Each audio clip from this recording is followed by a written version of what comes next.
Since being stuck in lockdown, I've taken some time to completely rework my post-production process.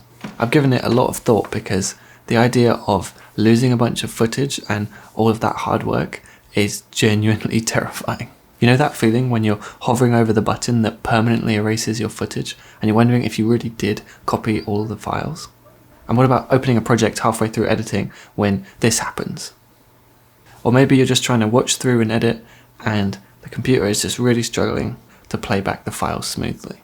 So those are all workflow problems, and my goal today is to come up with a smarter process, a workflow that avoids those nightmare scenarios so that I can just focus on the creative side of editing. I guess we could think of the process of an editing workflow like it's baking, right? Things are far smoother when you get all your ingredients measured out precisely and keep your counters tight. Obviously I have tailored this workflow to suit my situation, but if you're a filmmaker or involved with video projects in some way, then hopefully there'll be something you can get from this. Now my goal is to be able to edit smoothly on my iMac from 2013 without upgrading, and I'd like to easily be able to send my footage to an editor who's in a different city or country without needing to send hard drives in the post. I also want to make sure that every file is safely backed up in case of hard drive failure, but at the same time I want to keep as much disk space available since hard drives are still pretty expensive. And of course, I would like this workflow to be so efficient that it saves me lots of time. Now before we get into the step-by-step, let's quickly talk about hard drives.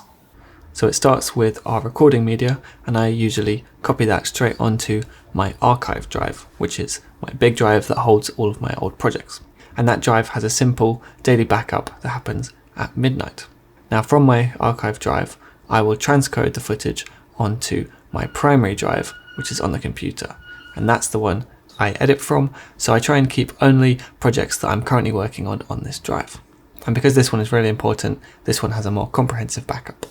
And finally, for projects where I'm collaborating, I will also copy the files into a shared folder on something like Dropbox or Google Drive, so I can easily share those files and collaborate in real time. My process works best with something like a Dropbox or Google Drive premium subscription so that you can have 2 terabytes online storage available. But if collaborating with an editor isn't something that you do very often, then you could probably just squeeze the files into the free 15 gigs of Google Drive storage that comes with a Gmail account, so long as you can compress them down into small enough files. And of course, failing that, you can always stick a hard drive in the post, do it the old-fashioned way. Of course, everyone's setup is a little bit different, whether it's just one hard drive and one backup, or a complex RAID array with NAS storage and multiple backups in different locations. But hopefully, the basic principles will be the same. There's usually somewhere to put project files during editing, your primary drive, somewhere to share files with a collaborator, let's call it a shared folder, and somewhere to store completed projects, an archive. And hopefully, you'd also have at least one backup of each file that you'd be sad to lose. Now let's get into the first phase of my post-production workflow. Now I'll be honest, this workflow stuff can be pretty technical and parts of it might even be intimidatingly dull. But I hope that you bear with me, because if you've ever had to manually relink the files from a project or spend days waiting for files to upload, then hopefully you'll understand what a difference it can make to your creative momentum once that workflow is really smooth. So I'm going to go ahead and create a duplicate of my blank project folder, which is just like a template, and I'll rename this to the name of my project. Now within that you can see I've got just a bunch of empty folders, just presets, so that I have a nice place to put everything. So by the end of the first day on set, I'll have usually one audio SD card and then a bunch of media cards with footage on. So I'm going to head over to Kino and find my audio SD card first. Now Kino have sponsored this video, but they haven't told me what to say and they haven't seen the video before it was published. I'm going to find the subfolder and right click to copy and verify the contents of that folder. Now copy and verify is basically a smarter and slightly safer way to copy files. So I'll select the destination, simply navigating to the project folder that I just created and the sound subfolder. And then for the backup name, I'm going to write down the date of the shoot. If I hit copy and verify, then that very quickly creates a new folder with the files inside. Next, I'm going to navigate down to find the footage in my first card. And very similarly, I'll right click and copy and verify, but this time I'm going to choose a different destination. This time I'm going to go just outside of the project folder and create a new folder called footage. Now the first rule of good file management is to keep all the project files within the project folder. But just for now, I am purposely breaking that rule, leaving the footage folder outside, but you'll see why soon. And within that, I'll create a folder that's named after the date of shooting. Once that's done, I can eject the card and insert my next one. This one's much easier. We just, again, navigate down to footage, right click, copy and verify. But this time, all we have to do is change the backup name to card number 2. Now in our footage folder, we have a folder called 9th of May, within that the 2 cards, and within those all of the footage. Once I've copied all the media from the day, I can run my backup software immediately or wait until midnight for it to do it automatically.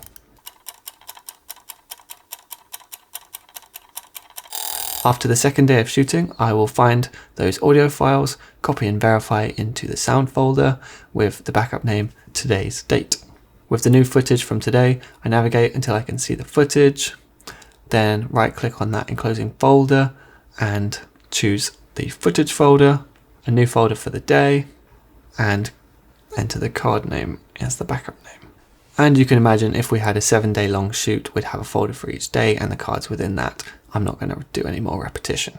Now we go into phase 2, after production. So once the shoot is over, I'm often a little bit scared to look at the footage again in case it's worse than I remembered from on set. So I find it can be therapeutic to ease into the process by doing something less emotionally charged, like setting up the project folders. I'm going to start just by copying in any extra assets I have. So that could be music that I'm going to use later in the project. It could be any images or even fonts that I've collected. And then once I'm ready to get started on the project, I'll take that project folder and drag it up to the top of my workspace in Kino so that I can access it easily later. I'm then going to right click on that folder. I can copy and verify, and this time the first destination will be my primary drive and the second destination will be inside my shared folder. This time I'll leave the backup name as it is so that the folders all match. Once that's done, I'm just going to add the other folders that I'll be using into my workspace. And of course, that synced folder is immediately going to start uploading those files so that we can share them around. So looking in my Dropbox folder, we can see that I've got everything there except for the footage. So I'm going to navigate back to my archive drive and select that footage folder. I'm going to put it back inside the project folder of my archive drive. And this is where I can use one of Kino's features called drill down. Now, I find myself using Kino's drill down feature quite often, although I have to say it's a weird name for it. So the way that I kind of understand it is that when you're dealing with so many files, opening up each folder and the folders within that folder can take a while. In drill down mode, you can basically see this. Every file in each of the subfolders will show up. So if I want to easily see all the footage inside some folders, I just click the drill down button and there I can see everything listed.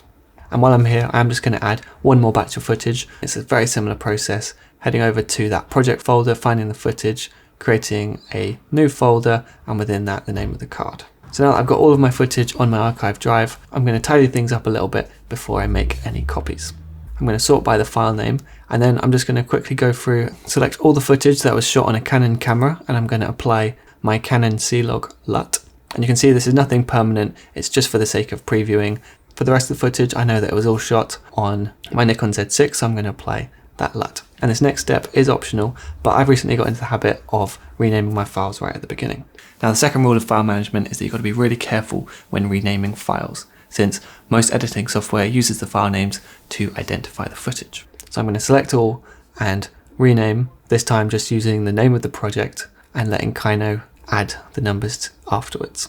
So now that I've got everything organized, I'm just going to start watching through the footage and hit the M button on my keyboard twice when I want to add a note. I'll usually use this to highlight good takes or even making notes of places where I need to add titles or sound effects. So I've done my best to figure out the smartest order of operations, my thinking being that if we rename the files and add all the metadata at the beginning, then any future copies or transcoded versions of those files will have the same metadata. So once I've added my notes, I'm going to select all the footage and head down to convert them into one of my custom presets. Now the files we're making now are going to be the edit-friendly files, the ones that I can use in my editing software very smoothly. So I'm going to head over to my primary drive, find the project folder, and create a new folder called, guess what, footage. Now if I hit open and make sure I tick that box that says keep the folder structure from source, then it will add all the files and all of those subfolders along with it. The codec is going to be ProRes 422, but it's not going to change the frame rate or the resolution. So just to show you what I mean, if I head over to my projects folder on the primary drive, you can now see that we have a folder called footage, and Kino is now going to be creating those folders, and it will be populating them with the ProRes footage as soon as it converts. And this drive will now back up every hour so that everything is nice and safe. So if you're interested in finding out more about Kino, they do have a free trial, and if you use the link in the description, then you'll find a code to where you can get 10% off any purchases.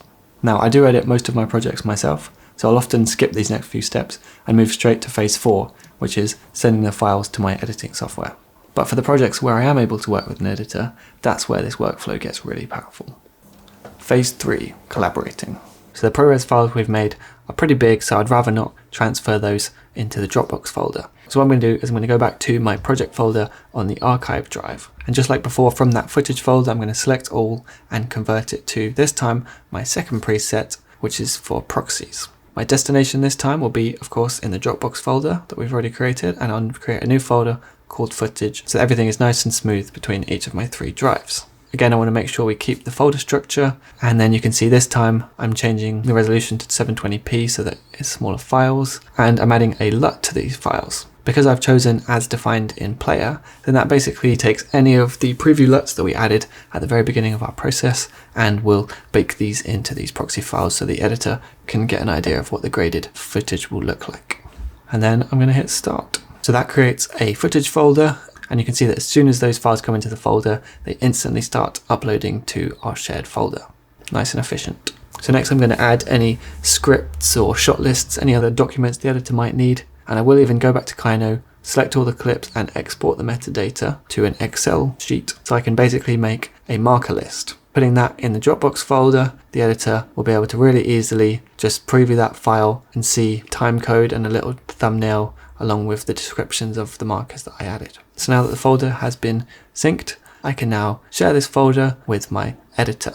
Now, to make the most of this part of the workflow, the editor would need to purchase a copy of Kino as well, so they can access my metadata and bring it into their editing software of choice. Now, for me, if I'm working with an editor on a long-term basis, then it would make sense to get another license of Kino.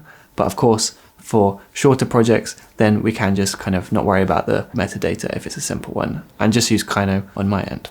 So now we're looking at my editor's screen, and once they've downloaded the Dropbox app and signed in, then all the footage will start to sync. Then if they drill down the project folder and filter it to video, then they'll be able to very quickly see all of the footage in all of the subfolders. Now the editor could go through and add some more detailed metadata, like for example adding all of the slate numbers from our very unconventional slating process. They can even go through and describe each shot so that it's easier to see at a glance what each shot is going to be. And if we want to be really organized, there's a bunch more data they can add, whether it's selecting all the footage from one camera and typing in that camera's name. And they could even add in and out points, naming each different section of the footage. Now, because the metadata files that Kino creates are nice and small, if I open up my Dropbox folder, I can see all of those metadata changes that an editor or other collaborator has added instantly. It takes seconds for those to sync. So if the editor has a very specific question about a specific shot, I can just open up the files and see exactly what they're seeing in real time. So once the editor has added their metadata, they can then select all of the files and send it to their editing software of choice. In this case, Final Cut, creating a new event for all the footage to go into. Now you can see the clips that have been rejected already show up as red. The markers are there with the descriptions of the markers, and those little in-out points with the subclips show up as keyword selections. So the editor can now instantly see all of the information that I've added and the additional metadata that they've added while they create the rough cut. So once the editor has assembled their rough cut, they can then export it into the Dropbox folder. Within just a couple minutes, that folder is all synced. So I can go ahead and open that new export in Kino, watch it through and add markers to give my feedback. Now I do want to quickly acknowledge that there are other platforms and pieces of software specifically made for sharing video files and commenting on them. But for the purposes of this workflow, just using the simple markers in Kino works perfectly for me. Those markers will instantly sync in the shared folder, so the editor can head over to the rough cut file and go through and add those changes before exporting the second rough cut into the shared folder. And then of course back on my computer in a different part of the world, I can watch through again and add a second round of feedback if I have anything else to change. So once the editor has completed all of my changes, they can then create an XML file, which I will be able to open in my editing software. That XML is a very small file, so it will show up in my Dropbox folder instantly. So I can then open my editing software of choice, create a project in the primary drive, and send all of the media to my editing software. I'll import the media, check that all the media is there and that the markers and subclips are showing up too. Nicely organized, I can import the XML timeline from my editor. Everything lined up perfectly. Even the scaling and cropping that the editor did in Final Cut shows up in Resolve. Phase 4, finishing up. So I don't want to lose the nice metadata that my editor created. So I'm going to go over to my shared folder, select all the media, and then I'll simply hit Command C to copy. Drill down on my archive folder, select all the media there, and paste the metadata. We can then do the same thing with the files on my primary drive, making sure that every copy of the footage has all of the metadata attached. Now, of course, I could do some work and then create another XML and pass that off to a sound mixer or a colorist. But to be honest, usually for my projects, I'm the one doing the final sound mix and the final color grading. So I will select all the media and relink the files so that instead of all the files pointing to our proxies on the Dropbox folder, they'll now point to the ProRes edit-friendly files on my primary drive. So now those files are in, I'm going to change the resolution of my timeline. And you can see now we've got those nice high quality files to start color grading. So I'm going to do a basic grade here for demonstration purposes. And then once I'm completely finished with everything, I can go ahead and export that file. So that could be the end of the process, especially if we've got lots of hard drive space. But if I'm definitely finished with the project, I can head over to my shared folder and delete the editor's proxy files. Then I'll copy and verify the Dropbox folder into the storage location of my primary drive's project folder. So it only adds the new files, like the marker list and the editor's rough cuts. Then I'll delete my huge edit-friendly files so I can copy and verify the rest of the folder into my archives project folder. That way, Kino will copy my editing software's files and the final export. I can safely delete the primary drive's project folder and the shared folder, freeing up space for my next project. While all the project files and media with metadata are safely stored and backed up in my archive. Now this process does have a lot of steps, but I find that if I make a little to-do list, I can get through it quite easily. And it's really worth it for the time savings that happen during the project. Finding files is way faster, and so is collaborating with feedback. Plus, I have the flexibility of working with an editor who uses a Mac or PC, and whether they're editing on Final Cut, Premiere, or Resolve. During the project, or after it's completed, I can easily find any specific shot, and it'll be a lot easier than trying to search for file names. I can filter by resolution, frame rate, or even just search for the metadata that I've catalogued. Every file is copied carefully, backed up, and transcoded where needed. And lastly, thanks to using shared folders, the editor and I can do most of the post-production work completely remotely using a little laptop that doesn't have much hard drive space or processing power. That's the value of taking a minute to improve your workflow, is that it can be totally tailored to your situation. So if you'd like to share some ideas about workflows in the comments, please do. I'd love to read your ideas, and I'll see you next time.